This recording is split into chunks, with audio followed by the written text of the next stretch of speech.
In politics, rumors at times are part of what shape what happens. But here, we'll give you the true story. So there have been stories of the All Progressives Congress chairman, Mr. Adams Oshomole, alleged grilling by the Department of State Services, DSS, over issues relating to how the party primaries were conducted, what some members of the party describe as some underhand dealings. Well, Mr. Oshomole is said to have been invited by the DSS twice in less than 5 days for questioning. The DSS will not confirm whether or not they had him. Neither would the APC, it says so. Even the aides to Mr. Oshomole are not talking on the matter. The APC Publicity Secretary, Mr. Isa Onilu, says, quote, "We do not have any information on this rumor. More so, the chairman is not around in the country to confirm or deny this. As soon as we have relevant information, you will be updated." That's the spokesperson of the party. When the governor of Ogun State, one of those who is said to be angry with Mr. Oshomole, was asked earlier today about the matter, he says he's not behind it. Meanwhile, the main opposition party, the PDP, has asked President Muhammadu Buhari and the APC to immediately produce Adams Oshomole to face investigation and prosecution. Let me show you what they said in their quotes there, and that he should come back into the country and face prosecution by the court. We're also told that the APC chairman is out of the country by his close aides. We will wait for Mr. Oshomole for his own response on the matter as soon as he gets back into the country. And to our major topic of the day. There have been a series of allegations and agitations over the voters' register to be used for the 2019 elections. You remember, in the Kano local government election, where there were allegations of child voting or underage voting, INEC probed that matter, whether or not INEC register was used for that election, and INEC came out to say their register was not used. But there have been several worries over the register, especially from the main opposition party on the matter. INEC, by law, has released the voters' register across the country for voters to cross-check whether their names and to cross-check their names and their details. And tonight, we shall be discussing the matter. Joining me tonight on the program is INEC's Director of Voter Education and Publicity, Mr. Oluwole Osazi Uzi, and also the National Chairman of the National Intervention Movement, Dr. Tafawa Balewa. Thank you so much, gentlemen, for coming on the program. Let me begin with you, Mr. Osazi Uzi. There have been a lot of issues as regarding the voters' register. How clean is it? Compared to 2014, when you released the voters' register, we had about 70 million voters at the time. We are having about 84 million now. The big question now is whether INEC has sanitized and looked into his register for the 2019 elections. Well, thank you for having me. Good evening. Let us be clear on this point. The register that is being used is basically the same register as we used in 2010, an improved register in 2014, 2015. And this is just cleaning up of that register and adding those who have come of age or who, for whatever reason, could not register in previous exercises. So it's the same basic register that we had in 2010, but we've kept on systematically improving on that register and cleaning the register as the time comes. So basically, as we speak, between the 6th, started on Monday, up to the 12th of this month of November, it's a cleanup of the register and then objections and claims that you may have. So this is an opportunity. If anybody has any grievance against the register, this is an opportunity for the public and those parties or those people who think that there's anything wrong with the register. This is the time for them to point it out. And we've continuously done so since 2010, because that is what the Electoral Act says, that for a period of between 5 and about 10 days, you leave it out for people to get inputs into it. I don't know if certain people are dead It's for the public to tell us X, Y, Z in this community are dead, and so their name should not be on the register. Or this person is ineligible for whatever reasons. It might be non-Nigerian, but for whatever reasons, the reasons for registration or qualification for registration are quite clear.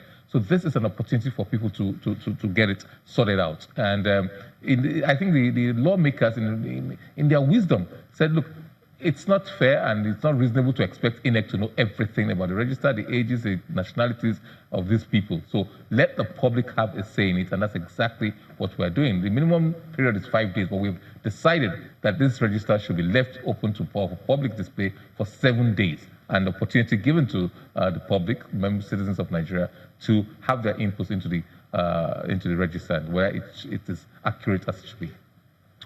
We know from what INEC has done in the past, the AFIS, the post-business rule, so that some of the processes INEC use to scrutinize how you will not have double names and having one voter appear twice on the register.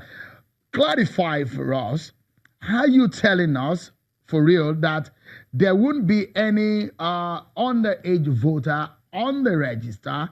And are you telling us that maybe Nigerians will not find their names twice, as alleged by some political parties? Well, first of all, when people make allegations, it's good that they should furnish the commission or whatever authorities they are with certain facts about those allegations. If you are alleging that somebody or certain people are registered more than once, it will be good to point it out to us, and we'll go there and look at it. I recall that a few months ago, a picture was trending on social media where two people were alleged to have, one person was alleged to have registered more than once and said so much for INEC cleaning up of the register. We investigated that and found out, for example, that the people were twins. So these things do happen. Can we guarantee that nobody? My understanding is that AFIS has about 97-point-something% accuracy. So maybe one, or maybe two out of may get off the loop.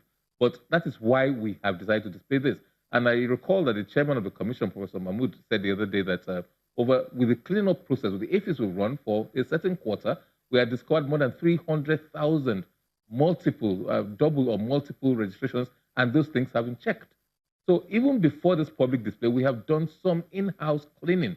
And this is what it entails, that AFIS is run, and if you're seen to have registered more than once, if you're seen that you went to re-register instead of doing a transfer, or getting a replacement, then of course you'll have a problem because your name is not likely to be on that register. And anybody that is caught that has registered more than once is likely to face prosecution or is liable to face prosecution. So yes, these are the things we're trying to do, and we need the assistance of the public to complete it. If there are any underage persons, sometimes don't recall that it's very difficult to tell. Apart from a toddler, it'll be difficult to tell whether a person is 17 years old or 18 years old. There are certain people who are 17 and look much older than that, in a similar manner, in a similar vein. There are some people who are maybe 20 but look much younger, especially in photographs or in pictures. So look, we need some help in that regard. There's no scientific way that I know of presently, and there's not technology available to us that can tell with exactitude what the age of a person is. All right. Yes, you can do MRI, but how many people are you going to do MRI on the register for? Okay. We'll go on a short break, but Dr. Tafawa Balewa, if you can tell us, are you confident going into this election? Electoral voter register is a spine of any electoral process. Are you confident with what we have on the ground now? Well,